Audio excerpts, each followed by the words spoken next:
dari kelompok 1 kelas D program studi pendidikan biologi Fakultas Tarbiyah dan Keguruan UIN Raden Intan Lampung.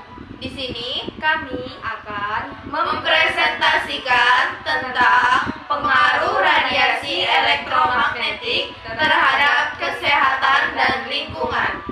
Sebelumnya, perkenalkan saya Tia Nuriana dengan NPM 2411060177 sebagai moderator dan pemateri pertama. Dan saya Elinda Sudari dengan NPM 2411060082 sebagai pemateri kedua. Dan saya Azahra Syara Alaini dengan NPM 2411060066 sebagai pemateri ketiga. Simak video kita sampai habis ya.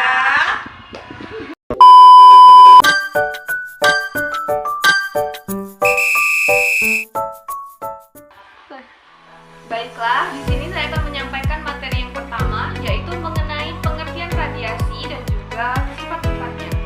Berbagai kegiatan manusia itu sangat dekat dengan radiasi. Hampir di seluruh kegiatan manusia itu tidak terlepas dengan terpaparnya radiasi ke tubuh manusia.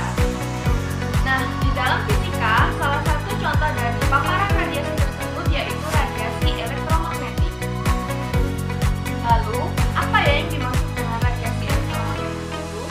Jadi, radiasi elektromagnetik itu merupakan sebuah kombinasi antara medan listrik dan juga medan magnet yang berosilasi dan merambat melalui ruang hampa dan membawa energi dari satu tempat ke tempat yang lain. Contoh dari radiasi elektromagnetik ini adalah cahaya tampak. Materi yang selanjutnya yaitu tentang sifat-sifat dari radiasi elektromagnetik.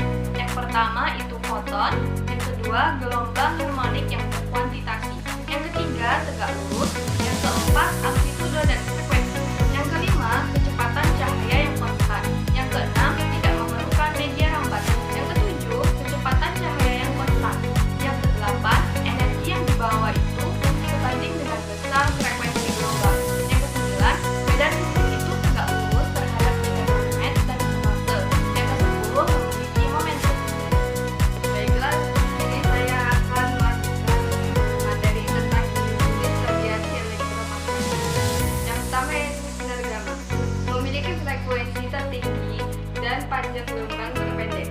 Yang kedua sinar X atau photon digunakan untuk melihat struktur tulang dalam dunia penuturan. Yang ketiga sinar ultraviolet atau UV dihasilkan oleh radiasi matahari dan transisi elektron dalam atau yang keempat yaitu cahaya tampak, merupakan gelombang elektromagnetik yang dapat dilihat oleh mata manusia, mulai dari spektrum warna merah hingga kuning, hijau, biru, nila, dan ungu. Yang kelima yaitu sinar inframerah, tidak terlihat oleh mata manusia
berdampak terhadap iklim, ekosistem, dan juga kehidupan manusia. Baiklah, yang ketiga yaitu ada pengaruh terhadap flora dan fauna. Gelombang radio dan frekuensi tertentu dari gelombang elektromagnetik buatan manusia seperti yang digunakan dalam komunikasi interkabel dapat mempengaruhi beberapa hewan tertentu. Pengaruh terhadap flora yaitu mempengaruhi pertumbuhan, mempengaruhi produksi manusia dan juga perubahan fisiologi. Pengaruh terhadap fauna yaitu bisa mempengaruhi sarafnya, berpengaruh terhadap DNA dan juga gangguan reproduktivitas. Yang keempat yaitu ada polusi elektromagnetik atau elektrosmog.